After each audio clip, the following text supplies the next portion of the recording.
you know. Yeah, there So is. I'm sure you caught hell there, bro. So in 2006 is when I went to Penn State or State Penn, and when I got to Shelton in the R units up here, the main problem in Washington State as far as politics is the Northerners and the Sureños up here. It's absolutely on site all the time. So they keep them separated even through the R units and up. Even if they have their own separate yards, even in some cases they do have one closed custody level 4 yard that they have them on, but they still keep them separated and micromanage everything. Like I was in the north. one gets morning yard and the other one gets afternoon yard and the other. Yeah, yeah. What about school and any kind of wrecks like that? Yeah, everything is separate. Even visiting hours, everything is separate. Okay. They don't have anything. Nothing is together. And on gang file, I was on gang file as gangster disciple. So they put me in a Norteño take. Norteños run with the blacks up here. And when I was in that tank, there wasn't a lot of G's in there. It was mainly just Norteños, and there was just a couple blacks, and they were Crips. And that's who I associated with for the first 2 weeks that I was in the lower R's. Then they move you up to the upper R's, and then there were some of my people, but it wasn't until I got to Stafford Creek Correctional Center, which is an actual main line. It was a medium custody yard, and that my very first cellie, whatever happened in the process of assigning cells, they didn't pay attention to the gang file, and they put me in with a white boy. Now, the white boy's in there for stabbing a Domino's delivery guy in the neck with a pin, and he's got 15 years. They ended up shipping, they were doing contracts, and they ended up shipping him out of state. But anyways, I move in, I get into this cell, and as soon as I get to the cell, he's not there. But I notice that CMT is on the television. I'm like, oh man. So I go down, I lay my paperwork out, lay it on the top bunk. He had the top bunk. I put my paperwork up on the top bunk. I walk down to the day room. I go to find, where's the G's at. So I come across the guy with the keys, and my own people was real standoffish with me because I'm white. I'm not from Seattle. They don't know me. I'm from Kansas. So they were Now, when they you were say your real own people, skeptical. when you say your own people, you're referring to the blacks. Yes, to the Gangster Disciples, to the Okay. organization. Yeah. Not necessarily blacks, because they do have white Gangster Disciples up here, and they even have their own sect of uh, insane, or I'm sorry, Imperial Gangster Disciples are a predominantly white Gangster Disciple. So, and there are some up here. So when I refer to my people, I'm talking about Gangster Disciples, not just black My people, bad. but My bad. disciples. Yeah, got it. So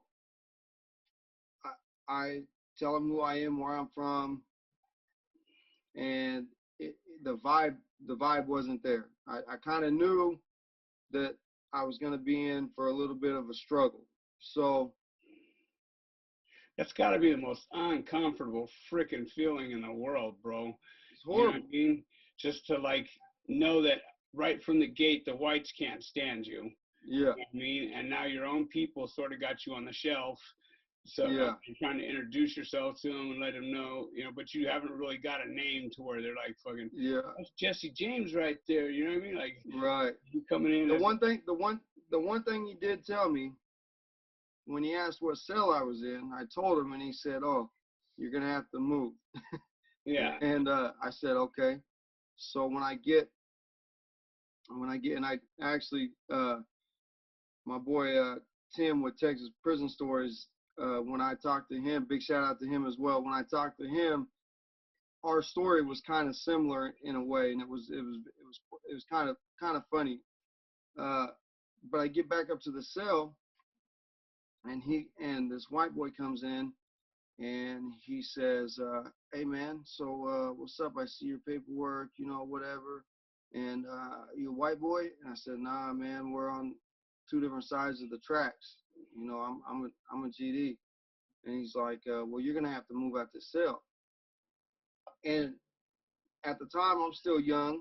Uh, Thanks for the compliment as me still being young today, but at the time I was 25, and my ego and my pride stepped up and, hold on, man, who are you talking to? I'm not, and so we had our little roundabout with the moving of the cell, and I was I was gonna move anyways based on the direction of what my homeboy had told me.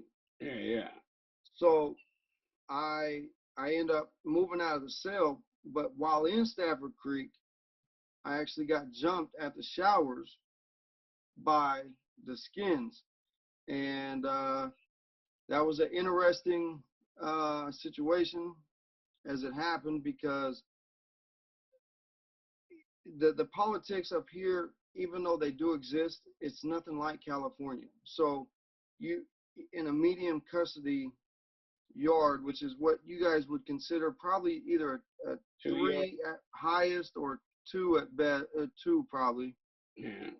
is you don't take people with you to the shower and stand post and watch for you. Oh, You you don't don't. do you don't do that. You know what I mean?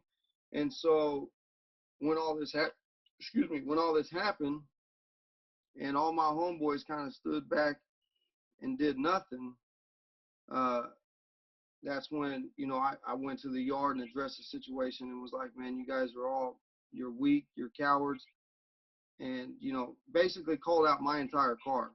And when that happened, it changed the trajectory of my time, because after that they were like, okay, well, this guy's, maybe he's not just some lame, you know what I mean? So, but back to what you had said, the feeling of being hated by your race, and then hated by the people that that's supposed to be your brothers, that you're supposed that I would stand next to and go to war with.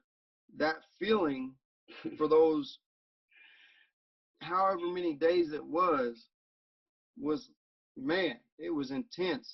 Anxiety was up here. I didn't know if it was coming from this side or this side, and it was intense. It was very intense. Um, but thankfully, it all got worked out, and I didn't have any problems after that. None to that extent. I never got jumped So or basically, you get them up, you get jumped by these heads. They fucking put a little boot to you, not much of a beating, whatever. You stay yeah, on the yard, you don't go to the hole or anything. And then next yeah, yard, you go out and you tell all your people, man, fuck all you motherfuckers. You ain't about shit. You know what yeah. I mean? And like, did their shot caller, or I don't know how you guys, you know what I mean? Did their key holder fucking ever pull you aside and say, hey, homie, you know what I mean? Like, we just gave you a minute to see how you were going to handle yourself, or did anybody Yeah. pull you up like that? So yeah, so what actually happened was the guy that actually had the keys for the entire compound was in a different unit. And he was in the unit with one of my little homeboys who was white, who's like literally 5'2". He's from Atlanta, Georgia. He's he had got in with the uh the the the key holder. So he sent the white boy to me to spin laps with me on the yard and talk to me and try to figure me out and see what's up. And when I explained the situation, everything that happened, he goes back and talks to him. Then the guy comes and speaks with me about it and was like, that this won't happen again. Is everything cool? Are you good? Is there, and it was good after that.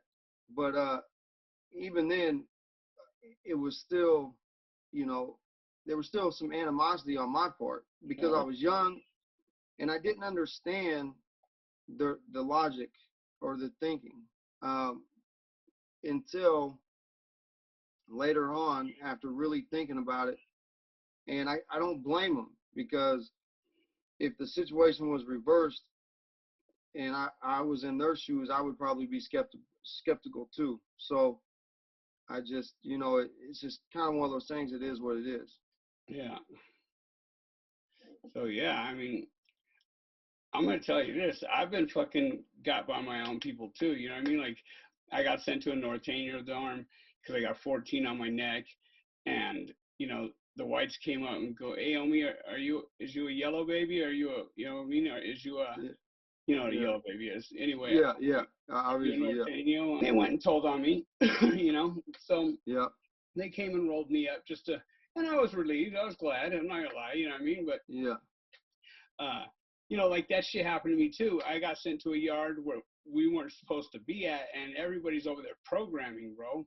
And I was yeah, like, "Hey, bro, we got 3 days to be off this yard. What are you guys doing with jobs and going to school yeah, and all that shit?" You know what I mean? Like, yeah, fucking, I need 50 spoons and a lighter. You know what I mean? Like, fucking, I'll yeah, start making some heat for all of us, and we're getting off this yard. And before I even made it back to my cell, I had a lieutenant, a sergeant, and a CO walk up to me and was like, "Hey, ball your shit up, man. You're out of here." You know what I mean? Like, yeah. so even the heads went and told, you know what I mean? Like, "Hey, this dude ain't for this yard." You know what I mean? He's got to go. Right. So I get that end of the deal. You know what I mean? And I was sour tasting about it, bro. You I know, bet you was. yeah, believe me. And I made sure I got at least their shot caller's name. You know what I mean? I was like, "What was your name again, bud?" You know what I mean? Like, just making sure I could Yeah, remember so I could put that on a hot sheet. You know, yeah, but I can only imagine how awkward that would be, you know, like just because I know how I felt just being in LA County, you know what I mean? There's four whites on a tier, you know what I mean? mm, And three of them are scary, and I'm scared, you know what I mean? I yeah, ain't gonna lie. yeah, So, yeah, absolutely, yeah, so yeah, I mean, it's an uncomfortable feeling, and those that have never experienced it, they'll never understand what we're talking about, you know? yeah. And they, yeah, there's a lot of people that probably will watch this that that those feelings of anxiety and it's scary. Yeah, I'm not too proud or too manly enough to admit I was scared. You know what I mean? I didn't know which way to jump. You know what I mean? And so and people that watch this, there's some of them do understand, but a lot of them probably will never know, or at least up until this point don't Joke know if what they that can't feels take like. a fuck. Who gives a shit? You know what I mean? Joke Yeah, if they can't take a fuck. So yeah, they ain't worn our shoes. You know what I mean? Like, I'm gonna tell you this straight up, bro, and I'll tell the entire YouTube world. There wasn't a day in prison that I didn't walk around with a healthy set of fear. You know what I yeah, mean? That fear kept me absolutely. alert. That fear kept me on my toes. That fear kept me alive. You know. Alive. So, and Yeah, that's how exactly how I look at it.